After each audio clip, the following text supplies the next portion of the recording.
Bonjour mes frères, et puis heureux de vous retrouver aujourd'hui pour un nouveau partage. Et j'ai à cœur aujourd'hui d'échanger sur le sujet de la réciprocité. La réciprocité.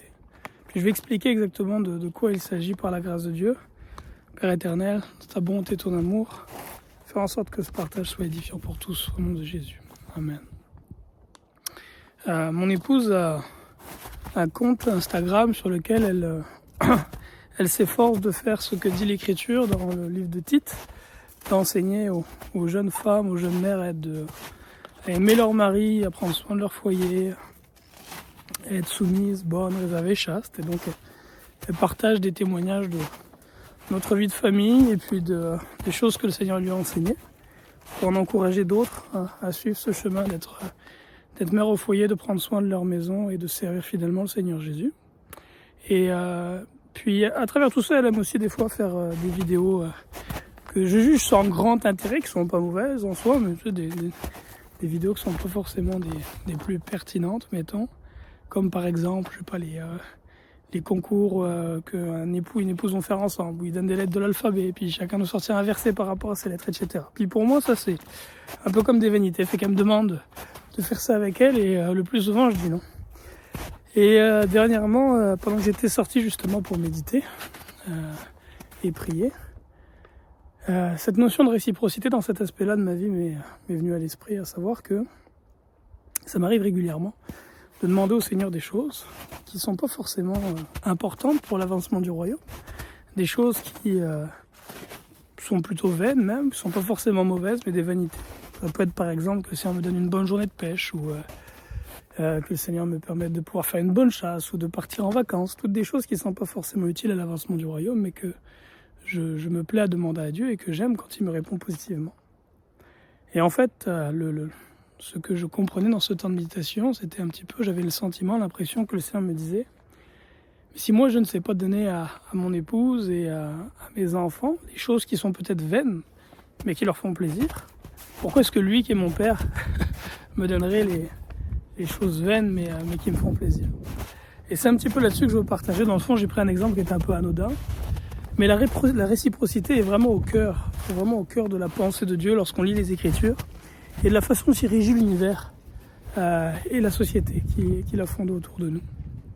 Dans le livre de Matthieu, au chapitre 7, au verset 2, le Seigneur dit que du jugement dont on aura jugé, on sera jugé, et de la mesure dont on aura mesuré, on sera mesuré. C'est vraiment une notion de réciprocité. Autrement dit, si je suis dur, sévère envers les autres, eh bien il faut que je m'attende à ce qu'en retour, les autres soient durs et sévères envers moi. Aussi, si ce que j'attends, c'est que mon prochain fasse preuve de miséricorde, de compassion, de douceur, de patience envers moi, selon la règle, la loi de la réciprocité établie par Dieu, eh bien je dois aussi, moi, premièrement, faire preuve de douceur, de compassion, de miséricorde et de patience envers mon prochain. Autrement, si je suis dur avec mon prochain, je peux m'attendre moi aussi à être traité durement. Un exemple de ça, c'est je peux observer des fois dans les réunions au travail un collègue qui va reprendre durement et sévèrement un autre collègue devant tous. Et quand ce genre de situation arrive, je me pose la question et je me dis, mais est-ce que cette personne qui reprend durement et sévèrement son collègue devant tous aimerait qu'il lui soit fait la même chose? Et très certainement non, mais beaucoup ne le réalisent pas. Cependant, Dieu, lui, tient en mémoire et il garde le souvenir de la façon dont nous jugeons les autres, et un jour il nous rend la monnaie de notre pièce. Il y a beaucoup de passages de la parole qui parlent de la réciprocité. Marc 12, 31 dit « Aime ton prochain comme toi-même ». Donc de la même façon dont tu t'aimes toi, c'est ainsi que tu dois aimer ton prochain. Et tout ce que tu veux que l'on fasse pour toi, fais-le aussi pour les autres. Là encore, c'est une règle de réciprocité. Il y a différents types de réciprocité dans l'intelligence de Dieu. Il y a la réciprocité qui est identique, à savoir, par exemple, aime ton prochain comme toi-même. Si tu veux être aimé, aime aussi. Il y a la réciprocité inversée aussi. Par exemple, si tu souhaites être élevé, abaisse-toi, humilie-toi. Ça, c'est une réciprocité inversée. Il y a la réciprocité exponentielle avec le Seigneur. Savoir que si tu veux recevoir, donne. Et si tu donnes, tu recevras bien plus que ce que tu as donné, etc. Mais tout avec le Seigneur, ou presque, fonctionne selon une règle de réciprocité. Ce qu'un homme aura semé, nous dit Galates 6, verset 7, il le moissonnera aussi. Là encore, c'est une réciprocité. Dans 1 Jean 3, il est dit « Quoi que nous demandons, nous le recevons, car nous gardons ses commandements. Ça, c'est une règle de réciprocité qui est importante. Ici, Jean nous explique que Dieu répond à ses prières. Pourquoi ? Parce qu'il observe les commandements de Dieu. Autrement dit, lorsque Dieu lui demande de faire quelque chose, il le fait. Ainsi, lorsqu'à son tour, il demande à Dieu de faire quelque chose pour lui, Dieu le fait en retour.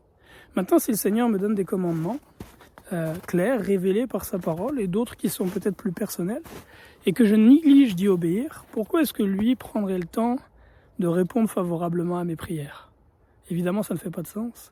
Si moi, je n'obéis pas au commandement de Dieu, il ne répondra pas favorablement à mes prières. Lorsque moi, je fais une requête, il ne répondra pas favorablement. Si lorsque lui fait des requêtes envers moi, je n'y réponds pas favorablement. Dans l'Écriture, il est dit, Marc 8, 38, le Seigneur Jésus dit « Celui qui aura honte de lui devant les hommes et de ses paroles, lui aussi, il aura honte de cet homme-là devant son Père. » Là encore, une règle de réciprocité. Si j'ai honte de sortir dans les rues, d'aller partager la bonne nouvelle de Jésus-Christ, si j'ai honte lorsqu'on me demande la raison des commandements que le Seigneur donne dans la parole, de les expliquer et de me tenir debout derrière ces commandements-là, si j'ai honte de parler de Yeshua et de l'œuvre qu'il a accomplie à la croix à mes collègues de travail, aux membres de ma famille, eh bien la parole nous dit que lui aussi, le temps venu, il aura honte de prononcer notre nom, de confesser notre nom devant son Père et de nous accueillir dans son royaume. Donc mes frères, ce que je veux aujourd'hui tout simplement, c'est vous encourager à être conscient de cette règle de réciprocité par laquelle le Seigneur régit la société. Et étant conscient de ceci, faire en sorte qu'en toute chose, vous fassiez ce qui est bien pour aussi recevoir par la suite en retour ce que vous désirez, ce qui est bon et agréable. Quelques exemples que je peux te donner. Si je suis irrité contre mes enfants, par exemple, lorsqu'ils ont du mal à apprendre quelque chose, lorsqu'ils ont du mal à faire quelque chose que je manque de patience, il faut que je m'attende aussi que le Seigneur soit facilement irrité contre moi et que Dieu permette que les hommes soient irrités contre moi. Si je ne donne pas à celui qui en a besoin, pourquoi est-ce que lorsque moi-même je serai dans le besoin, je recevrai inversement? Si je prends soin de me soucier de ceux qui sont dans le besoin et de leur donner, je peux m'attendre à lorsque viendra mon tour d'être dans le besoin. Le Seigneur verra à ce que l'on me donne et qu'on prenne soin de moi. De la même façon, si lorsque mon prochain est dans la douleur et dans la souffrance, je témoigne de l'empathie et de la compassion, très certainement le Seigneur veillera à ce que lorsqu'à mon tour je serai dans la douleur, on me donne de la compassion, de la sympathie et de l'assistance. Je parlais avec un frère dernièrement qui me disait que dans une période de maladie qu'il a traversée, sa propre famille ne lui avait pas témoigné l'affection qu'il attendait. Mais en méditant là-dessus, il me disait qu'il réalisait que lui aussi, quelques années plus tôt, lorsque son propre fils était malade, il n'avait témoigné aucune compassion mais de la dureté. Et il réalisait que ce qu'il avait semé en fait est ce qu'il récoltait. Donc si nous souhaitons recevoir ce qui est bon, nous devons nous aussi donner premièrement ce qui est bon. De la même façon, si nous voulons recevoir miséricorde, donnons miséricorde. Beaucoup de personnes ça m'arrive souvent d'entendre des frères ou des sœurs qui vont parler du fait que lorsqu'ils se réunissent à l'assemblée, des frères vont dire qu'ils ne sont pas édifiés, ils n'ont pas reçu. Et donc pour cette raison, ils vont décider de plus s'assembler.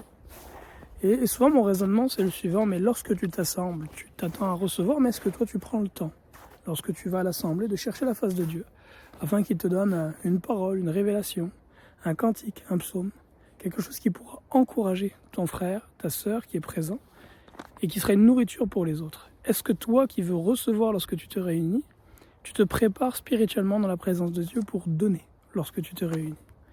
Ça encore, c'est un principe de réciprocité. Et puis un dernier élément que j'aimerais prendre, c'est par rapport à l'égarement. Dans Jacques, il est dit que celui qui ramène une âme qui s'était égarée, qui s'était perdue, sauve une âme de la mort et couvre une multitude de péchés. Si je vois mon frère qui s'égare ou ma sœur qui s'égare, et que voyant mon frère, ma sœur qui s'égare, je garde le silence parce que je ne veux pas avoir de discussion difficile et il est malaisant de reprendre, même dans la douceur et la gentillesse, un frère ou une sœur qui s'égare. Et donc, afin de garder une ambiance plutôt cool et aisante, je préfère ne pas aller lui parler.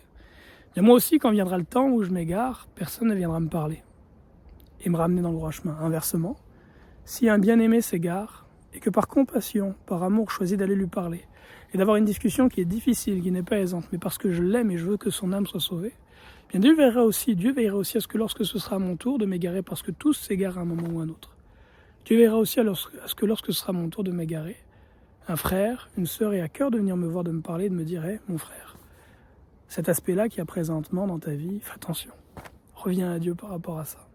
Donc mes frères, ce petit partage est pour vous encourager à méditer sur la réciprocité et que le Seigneur puisse nous montrer, nous indiquer dans quels aspects de notre vie nous sommes loin de son standard par rapport justement à cette notion-là de réciprocité.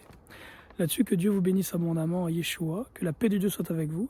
Et n'oubliez pas le plus important, Jésus-Christ, le Fils de Dieu, est venu sur cette terre il y a 2000 ans, vivre une vie sans péché à la croix. Il est mort pour nos péchés, il a souffert, dit l'Écriture. Il a subi le châtiment qui nous donne la paix. Il a souffert à notre place. Il est mort, il a été enseveli. Au 3e jour, il est ressuscité.